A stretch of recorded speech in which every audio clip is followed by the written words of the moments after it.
नमस्कार प्रिय दर्शकों, एक बार फिर से आपका स्वागत है आपके अपने चैनल हिंदू धर्म ज्ञान पर। हमारा देश भारत न जाने कितनी विविधताओं को अपने आप में समेटे हुए है। विभिन्न संस्कृतियों का खजाना और विभिन्न कलाओं से ओतप्रोत भारत देश न सिर्फ यहाँ बल्कि पूरे विश्व में अपनी खूबियों के लिए जाना जाता है। भारत की खूबियों में से एक है इसकी नदियां। वास्तव में समय ने न जाने कितनी बार रुख बदला, लेकिन नदियों की दिशा नहीं बदली।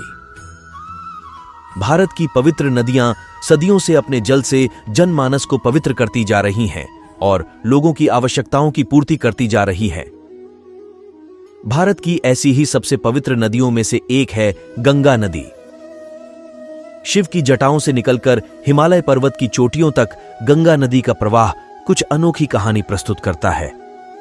यह एक ऐसी नदी है जिसमें स्नान मात्र से लोगों का शरीर पवित्र हो जाता है। इस नदी का पवित्र जल घर के हर एक कोने को पवित्र करता है और अपनी अनोखी विशेषताओं की वजह से कभी खराब नहीं होता है। पौराणिक कथाओं में गंगा नदी के उद्गम की कई कहानियां प्रचलित हैं। आइए नई दिल्ली के पंडित एस्ट्रोलॉजी और वास्तु विशेषज्ञ प्रशांत मिश्रा जी से जाने पुराणों के अनुसार गंगा नदी के उद्गम स्थान के बारे में और इससे जुड़ी कुछ धार्मिक बातों के बारे में। महाभारत में वर्णित कथाओं में गंगा को देवी गंगा के रूप में माना जाता है। ऐसा माना जाता है कि गंगा नदी माता मैना और हिमालय की पुत्री थीं। गंगा, जाह्नवी और भागीरथी के नाम से पुकारी जाने वाली गंगा नदी भारत की सबसे महत्वपूर्ण नदियों में से एक है। यह मात्र एक जल का स्रोत नहीं है, बल्कि भारतीय मान्यताओं में यह नदी पूजनीय भी है, जिसे गंगा मां अथवा गंगा देवी के नाम से सम्मानित किया जाता है। पुराणों के अनुसार गंगा पृथ्वी पर आने से पहले सुरलोक में रहती थी। फिर गंगा नदी ने पर्वतराज हिमालय और सुमेरु पर्वत की पुत्री मैना के घर में कन्या रूप में जन्म लिया और उनका पृथ्वी पर अवतरण हुआ। रानी मैना की 2 रूपवती एवं सर्वगुण संपन्न कन्याएं थीं, जिनमें से बड़ी पुत्री गंगा और छोटी उमा थीं। एक बार सुरलोक में रहने वाले देवताओं की दृष्टि गंगा परमम पड़ी और विश्व कल्याण हेतु उसे अपने साथ स्वर्गलोक ले गए। पुराणों के अनुसार गंगा की उत्पत्ति हिंदू पौराणिक कथाओं में गंगा नदी का निर्माण तब हुआ जब भगवान विष्णु ने वामन के रूप में अपने अवतार में ब्रह्मांड को पार करने के लिए 2 कदम उठाए। दूसरे चरण में विष्णु के बड़े पैर के अंगूठे ने गलती से ब्रह्मांड की दीवार में एक छेद बना दिया और इसके माध्यम से मंदाकिनी नदी का कुछ पानी गिरा दिया। इस बीच राजा भगीरथ यह पता लगाने के लिए चिंतित थे कि राजा सगर के 60,000 पूर्वजों को वैदिक ऋषि कपिला को भस्म कर दिया गया था।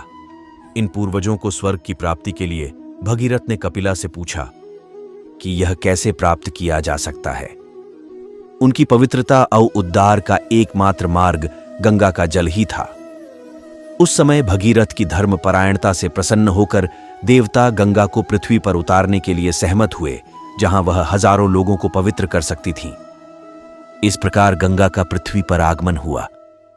शिव की जटा में कैसे आई गंगा नदी? भागीरथ एक प्रतापी राजा थे। अपने पूर्वजों को जीवन मरण के दोष से मुक्त करने के लिए गंगा को पृथ्वी पर लाने की ठानी, जिसके लिए उन्होंने कठोर तपस्या शुरू की। गंगा उनकी तपस्या से प्रसन्न हुई, लेकिन उन्होंने कहा कि यदि वो स्वर्ग से पृथ्वी पर गिरेंगी तो पृथ्वी उनका वेग सहन नहीं कर पाएगी और संपूर्ण पृथ्वी पाताल में चली जाएगी। यह सुनकर भागीरथ सोच में पड़ गए। उस समय गंगा को यह अभिमान था कि कोई उसका वेग सहन नहीं कर सकता, इसलिए भागीरथ ने भगवान शिव की उपासना शुरू कर दी। उनकी प्रार्थना से शिवजी प्रसन्न हुए और भागीरथ से वर मांगने को कहा। भागीरथ ने अपनी इच्छा शिवजी के समक्ष रखी और जैसे ही गंगा स्वर्ग से उतरी, शिवजी ने उनका घमंड तोड़ ढने के लिए उन्हें अपनी जटाओं में कैद कर लिया। बाद अत्यंत आग्रह के बाद शिवजी ने गंगा को एक पोखर में छोड़ दिया, जहां से वो 7 धाराओं में बंट गईं। तभी से गंगा का एक हिस्सा शिव की जटाओं से निकलता है। गंगा नदी का इतिहास यदि पुराणों की बात न करें, तब गंगा नदी का उद्गम स्थान उत्तराखंड है। गंगा नदी उत्तराखंड स्थित उत्तरकाशी जिले के गंगोत्री से निकलकर बंगाल की खाड़ी में जा गिरती है, जहां यह मुख्य रूप से भारत में बहती हुई नेपाल और बांग्लादेश की सीमाओं के भीतर भी होती है। वहीं भारत के राज्यों में गंगा नदी उत्तराखंड, उत्तर प्रदेश, बिहार, मध्य प्रदेश, हिमाचल प्रदेश और पश्चिम बंगाल के राज्यों से होकर बहती है।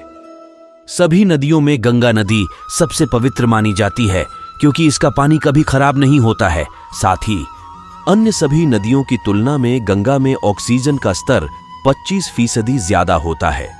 प्रसिद्ध कुंभ का मेला भी 12 वर्षों से गंगा के किनारे लगता है। इस प्रकार पवित्र गंगा नदी का पौराणिक महत्व बहुत अधिक है और इसकी कहानी भी बहुत अनोखी है, जो इसे सबसे ज्यादा पवित्र नदियों की श्रेणी में सबसे ऊपर रखती है। अगर समझ आया हो तो वीडियो को ज्यादा से ज्यादा लाइक और शेयर करें और साथ ही ऐसी आध्यात्मिक जानकारी के लिए हमारे चैनल हिंदू धर्म ज्ञान को सब्सक्राइब करें।